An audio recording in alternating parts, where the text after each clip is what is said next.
This program is brought to you by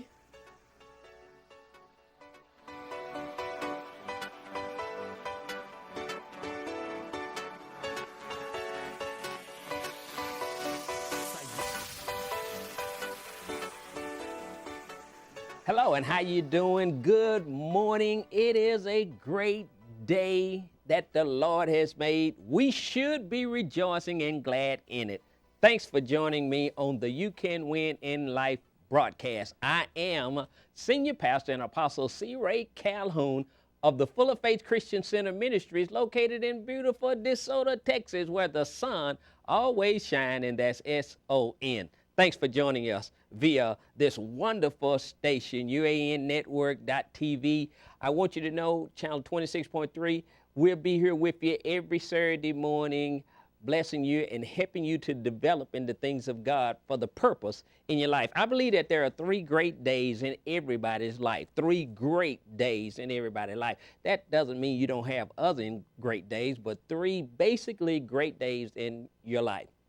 And mine also. The first day, the great day, is your birthday. See, because that's a great day, because you wouldn't be here on planet Earth if you were not born on that day. The second day is when you are born again. Remember, Jesus told Nicodemus, you must be born again. So the second great day in all of our life is the day that we find ourselves. We recognize that there is a greater creator.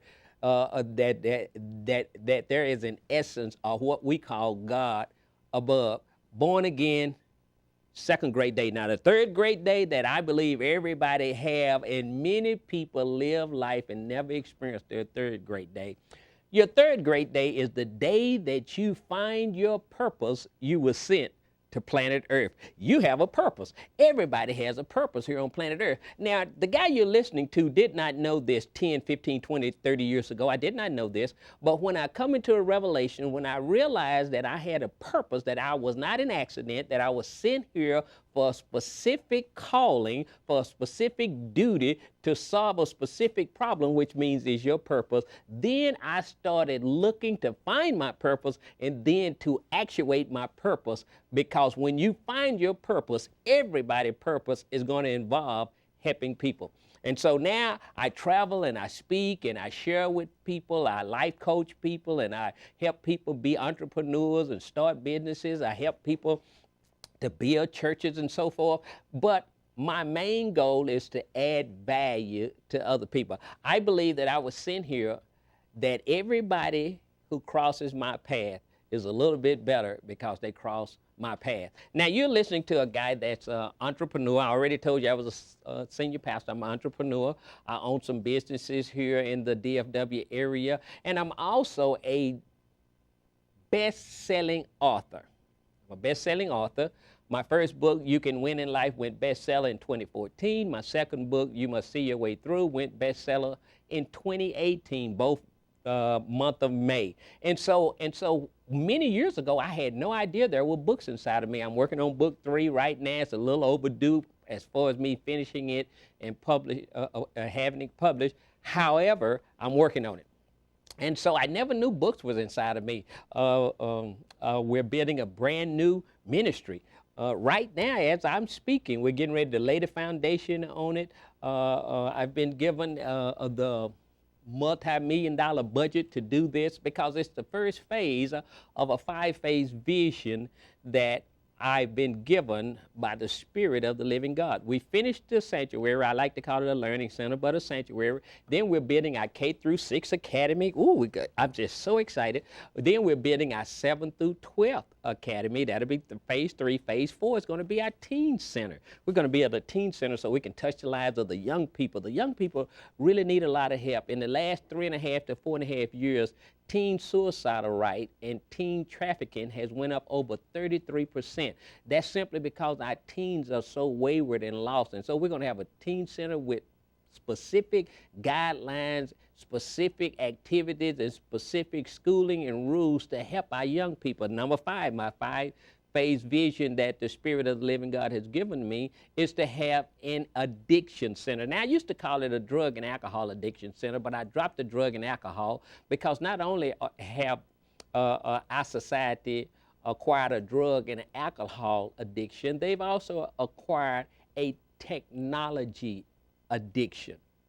Many of you that's watching me now, you have your phone sitting right there beside you. Some of you is playing on your phone, your social media. I'm not putting that down. Here's what I'm saying, is that people are so addicted with technology, not only the young people, but the not so young also. Did you know that many people have their phone right there by their bed, of course, on their charger, and when they wake up in the morning, if they are married or they have a significant other, boyfriend, girlfriend, whatever the case may be, did you know that they will pick their cell phone up and start reading on the social media or reading something on their cell phone before they say good morning to their significant other?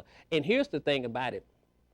While I'm telling you this, if you are thinking in your mind, or maybe even muttered in a small, still voice, that you're not addicted to your social media or your technology, if you thought that or mentioned that, you are addicted. Just the fact you said that means you're addicted. Let me tell you why. Because once upon a time, I was drug and alcohol addicted. And guess what I used to say all the years that I was drug and alcohol addicted? I used to say, I'm not drug and alcohol addicted. I can stop anytime I get ready. The first step of AA is to first recognize you are, and then second, you can work on changing it. If you don't recognize where you are, you will never be able to have the willpower to change it, because you think that you don't have a addiction. Watch this. I dare you to go 48 hours with your phone in a drawer. Get in your car, drive. Sometimes I leave my phone, sometimes I leave it accidentally. And I drive off and I think about it, I keep right on going. Because most of the time when I get back, I have not so far had an emergency. No, you're not going to have an emergency. No. Now, do you have emergencies in life? Yes. But the time you do without your phone for 48 hours, you're not going to have no emergency. Trust me. It's the fact you can't do without it. That's why people turn around, go back, they look everywhere for it, they have accident. You're addicted. So we're not just calling it a drug and alcohol addiction, it's an addiction center. And we're going to work on all of those things because I've been given the knowledge by the Holy Ghost, or the Holy Spirit, if you want to call it that, to do these things. Now, leading into my topic today, the vision. See, a people without a vision perish. Hello, Facebook. I'm sorry, I was just so into the cameras here. Listen, Saturday morning, 8 o'clock, just to my Facebook fans. Now, here's what I want you to know, is that you must have a vision. You must have a goal. You must have a dream. Now, vision, goals, and dreams, they are different, but they interlock. I wish I had time during this time that I'm allowed here to go into in-depth of each one of them, but I can't go into in-depth of each one of them, but I can share a little brief about the difference in them. The dream is something that not when you had some chili late at night and went to sleep and had a nightmare. No. A dream is something that you're going to actually sense or see, so to speak, that's more of a, wow, is that really something I could do? Is that really something that God may do for me? Now watch this. The vision, you see it with clarity in your spirit. Give you a good example. I had a dream one night when I was living in a 2-bedroom apartment, 6 of us, me and the wife and the 4 kids. And I had a dream, and I woke up, and I was walking through this house. Well, before I woke up, I was walking through this house. I mean, nice house, 2-story, nice house. I said, wow, was that my house? I said, yeah, that was my house. At the time, you need to understand I was living in a 2-bedroom apartment, and we were poor. Poor. And poor is a relative term, because poor in the United States is really not poor. But anyway, I don't have time to talk about that right now. But later on, while I was woke, and I had my eyes closed and I was thinking about that dream, then the vision came with clarity. I seen the house, saw the reddish brick sitting on the corner. And here's the thing about it. I had to come around a little curve, and when you come around the curve, there it was on the corner. And I told my wife about it, and she was like, really? I go like, yeah, I seen it. About a year later, things were getting better. The business, my first business was beginning to pick up. So we decided to rent a house. So we rented a house over in Oak Cliff, Texas. And we rented that house because we wanted to get the feel of renting and paying bills, because in the apartment we just paid one bill that took care of everything. So we moved in the house and rented, and we paid our gas bill and our water bill and our light bill, and we paid the rent. And we lived there for about a year. So now I'm ready to go find a house. Still didn't have the kind of credit or the savings to get a house, but now my faith had developed that once I seen it, I knew it was mine. So I went over to DeSoto, this new neighborhood that they were building up. And I'm driving in this new neighborhood, and the houses are coming up. And I said, boy, those are some pretty houses. To me, they were just enormous houses. Of course, I remember a 2-bedroom apartment. So anything twice that size was huge to me. And so I'm just driving in the neighborhood and driving. And so I'm driving around this street. And just as it breaks out of the curb, there's a red brick house sitting on the corner, 2-story. And I mean, my mouth just dropped open. I went like, there it was. Now, my goal, once I had the vision and I told my wife about it, now I'm starting to look for it. The goal had been set. I set a goal to get a house to buy, not to rent, to buy it. There's the goal. Now, in my workshops and my seminars, I do in-depth teaching on each one of those in-depth so you can get a very good knowledge of the difference. I'll tell you something. We're destroyed for lack of knowledge. Yes, we are. The Bible tells us that in Hosea, but here's what I want to add. That really isn't totally true. Really isn't totally true. And I'm not a heretic. Stay with me for a minute. See, the Creator writes as though we do it. I teach as though we need to do it. Now, we are destroyed for lack of knowledge and the application of the knowledge. Are you getting it? Because there are many people that have the knowledge, they still destroyed. I give you a good example. There are professionals such as doctors, lawyers, and non-professionals that have the knowledge right on the side of the package of the little cancer stick that they pulling out to smoke. There's knowledge right there on the side that these will lead, in most cases, to cancer. Tells you right there. So now you have the knowledge. But during their break time, they go downstairs and they go to the area designated for them to smoke. So it's having the knowledge and the application of the knowledge when we win. Because there are a lot of people that have the knowledge and they still are destroyed because they don't apply it. And applied knowledge is wisdom. See, God said he gives us wisdom and upbraid it not. Upbraid it not. That's a King James term. I just quoted scripture. That's a King James term. That means that he won't hold wisdom back, but he doesn't give you knowledge. Knowledge has to be acquired. And for you to walk victoriously, once you acquire the knowledge, you need to apply it. If you don't apply it, you still are destroyed. See, I'm a good teacher, but I didn't just wake up one day and be like this. I've been studying success for over 25 years. I've been in business for 34 years come August the 1st. My first business I started in 1985. I now have 3 other businesses beside that and the nonprofit ministry that we're doing a 5-phase vision on. And if you're in DeSoto, come visit us some Sunday morning at 9:30. Now, you need to have goals set.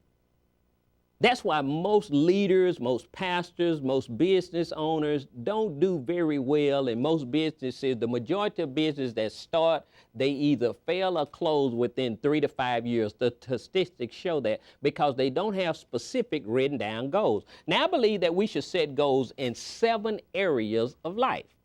I believe we should set goals in 7 areas of life. Now, there may be more, but doing my teaching and doing my growing and doing my developing, and I still have much more growing and developing to do. Glad to see you guys on Facebook. Thank you for joining us.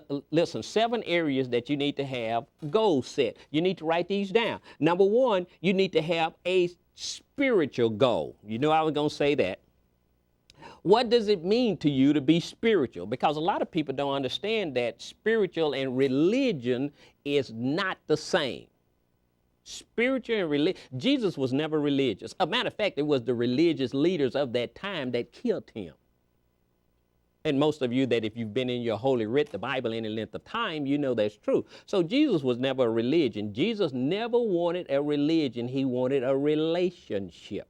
Number two, you need to have a family goal. A family goal. A spouse first, children, parents, siblings. You need to have a family goals. And these things that I teach will cause you to think. The great Dr. Albert Schweitzer, you can Google most of this information that I give you. We live in the information age. The great Dr. Albert Schweitzer back in the day was asked during an interview, he said, what's the matter with men today? Now, he was talking about mankind because this is inclusive of women. He said, doctor, the interviewer was saying, doctor, what is the matter with men today? Because the subject was about men and men not really growing, not doing the things that they should do or capable of doing by the grace and power of God that's inside of all of us. And the great doctor paused for a minute and he looked at the interviewer and he said, men just don't think. Now, when I first heard that, I went like, we all think. No. There's a difference in the kind of thinking the doctor was talking about. In my in my R factors, it's actually 6 of them.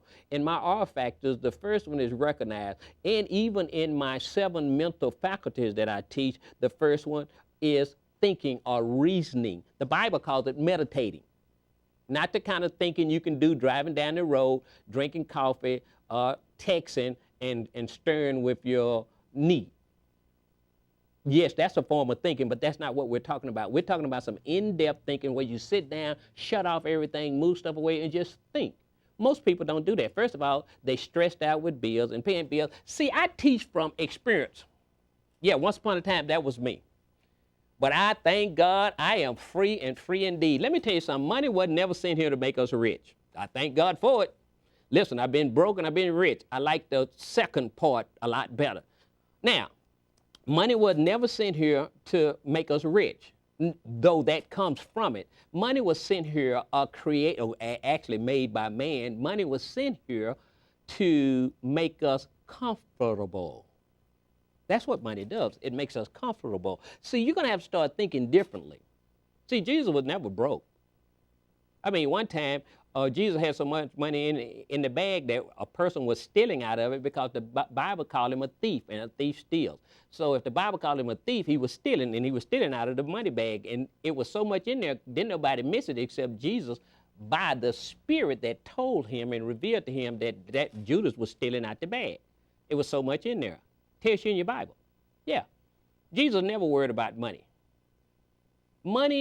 Money helps you not to even concern yourself about stuff that 97% of the world concern themselves about. I've been there. I know about it once upon a time. So I thank God for the freedom. And you'll never be free indeed as long as you're bound with bills and mortgages and car notes and children and eating and all the things that come with the necessary for you to survive. So spiritual goals, family life, you need to have some health goals. I know you don't want to hear that, but you need to have some health goals. Are you happy with the body you in, or are you saying it's okay? I still have some issues. Now you see that I'm okay visibly. I don't have anything hurting me. I don't have no high blood pressure. I don't have none of that. But I got a little stomach that I sort of want to get down a little because the cleaner's been messing up my suits, and it's been hard for me to button some of my pants, so I know it's the cleaners. But outside of that, you need to have a healthy life goal so that you can start living longer, okay? Next, you need to have a mind or intellect goal. Now we're talking about the thinking part. Are you aware as you think, so goes you? As you think, so goes you? Yeah. As a man or woman thinketh in their spirit. The Bible says heart is not talking about a blood-pumping organ. It's talking about the innermost part of man, your subconscious or your inner spirit that is born again, as 2 Corinthians chapter 5 tells us. Why says, as a man or woman thinketh in their spirit, so are they. So your thinking is an incredible part of your growth. You need to have some personal goals, some social goals, who you spend time with and don't, and what are you doing with your personal time. Watch this. Most people that don't have nothing to do want to do it with you. Most people that waste time, because time is getting valuable to me since I'm not as young as I used to be, and most people that want to waste time, they want to waste it with you. you're going to have to start getting some goals and some criteria. I spoke to a group recently. And of course, when they heard of best-selling author, traveling, the multimillionaire, and all that old kind of stuff, and that really doesn't impress me. And and hopefully it don't impress you, but it impresses upon you that if a once addicted drug and alcohol addict did it, then the grace of God and the power of God will work for anybody. But later on, a person wanted to speak with me, and so I got him on my schedule, and I gave them the opportunity to give me a call, told them what time to call. When they called, I told them 20 minutes is what you have, because it's a privilege. One lady, bless her heart, she said, "You really full of yourself." And God knows my heart, because many times people don't understand, but God knows my heart. I'm the most nicest guy that you'll ever meet. But when she said that I was full of myself, then I told her, I think I am. And let me tell you why I said that to her. Because God shouldn't have never told me that he wonderfully and fearfully made me. God shouldn't have never told me that I was an ambassador. That's what God told me. Now, when God keeps telling me all that kind of stuff, it almost makes me get full of myself, because God just be saying a lot of nice things about me. And I can't say what he's saying about you, but I know what he said about me. He said I'm an ambassador. So I started thinking an ambassador, man, they roll out the red carpet for them. Man, an ambassador have privileges. An ambassador gets to a nation, and they're an ambassador from the United States, or they're an ambassador from another country, and they get to a country, man, they roll out the red carpet. Man, they put them in the toppest suites. Man, they just do everything. So God told me I'm an ambassador. So I started thinking I was somebody. Let me tell you something else that God told me that really made me get full of myself, so to speak. He told me that I'm his beloved son. Now, when I read the word beloved in the Bible, you need to study the real original text for that word beloved from the original text that it came from. Man, when God said beloved, that goes beyond anything that you could imagine. That means that I am extremely special to the creator of the universe. And I can't help but get a big head. But here's the part I want to tell you, that I understand that I need to humble myself under the mighty hand of God, and he will exalt me in due season. But let me tell you something. You need to get your self-image built up. Quit being so mousy. God said, come boldly. He said, step it up, baby. He said, you the light that sits on the hill. When God said nice things like that, you can't help but get full of yourself. But when you get around people, you know how to humble yourself. You know how to be kind to people. You don't say stuff to people like you full of yourself, because you don't know a person's heart. That's very judgmental. And the reason I pay no attention to stuff like that, because the person that made the comment does not have best-selling books, does not travel, does not touch lives, does not help people like I do. So I don't pay any attention to that. And in America, there are no statues erected for critics. Now, back to, I need to finish up because my time is fleeting. So you have 4 of them there. Number 5, well, now you have 5, personal and social goals. Number 6, you need to have work goals. See, you were never sent here to work for nobody. Not specifically. Now, I know there are gifts and talents where you work for folks, and plus I'm an employer, so I'm not telling you that nobody is not supposed to have a job. But here's what I'm saying. When you work, whatever your gift is, whatever your talent is, you're supposed to work at becoming the best in your field. You're supposed to each day do something that's going to develop your skills, that's going to develop your value for that company that you work for. That is why God gives us employment. See, the person that hired you really didn't give you that. I mean, they did, but you got that job by the grace of God. And so now God wants you to use your gifts and talents to become the extremely best at what you do. And God is going to do something in your life when he sees your heart, when he sees that you are rich. See, once upon a time, I used to work for people, and I used to say, if they paid me more, I'd do more. See, that's why most people never get ahead in life. That's the wrong mentality. I just told you, I used to think like that. I found out that that's not the way you think. You do more, then you get paid more. You do more, you raise your value, and I guarantee you this, that your employer will see your value and will raise it up. Now, I think they've already showed them, but I want to show you this. It's called You Must See Your Way Through. It is on Amazon, or you can go to CRCalhoun.com and get that. Also, you can win in life. It's on Amazon, or you can go to CRCalhoun.com and purchase the book. Now, the reason I say that because these books are absolutely phenomenal with your personal development. Now, I've given you 6 of the goals you want to set, and I'm going to save the last one for just a minute. But this is what I want to share with you. I also life coach. You can go to CRCalhoun.com, and I would like for you to take the leadership assessment. You need to click on my John Maxwell site and take the leadership assessment so you can see where you're at. Listen, you cannot go from point A to point B until you know what point A is. What am I saying? Here's my point. You need to know where you're at. See, most people don't know where they're at. They think they know where they're at, but they really don't know where they're at. See, I give great teaching and great leadership because I've been trained and continue to be trained by the #1 leadership guru in the world, the incredible John C. Maxwell. And John Maxwell has a leadership program that is, bar none, the #1 in the world. And so here's my last point I want to make for your goals, your 7 goals that you need to have and set. A financial goal. How good are you at saving? How good are you at spending? How good are you at investing? How good are you at tithing? How good are you at creating a 3 to 6 month income so that if you don't work, you have 3 to 6 months of income set aside that you don't touch, that you can pay your mortgage, your rent for 3 months. For 3 months. When I life coach my clients, that's the first thing that I start working on if they don't have it, and the majority of them don't have it. I want to get you in a position where you can have 3 months of income set aside that you don't touch just in case. Then we want to build that 3 month to 6 month. Now, here's the thing about it. My life coaching clients, they sign a contract, and the reason they sign a contract because it's easy for you to slip back into your old behavior.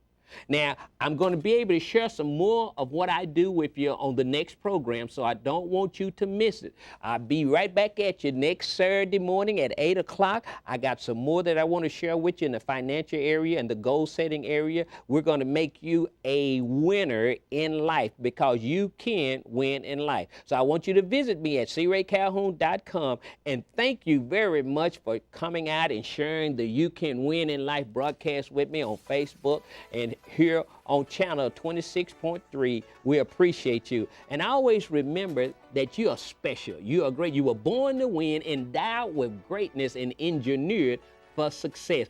That's why I want you to get it into your spirit that you can win in life.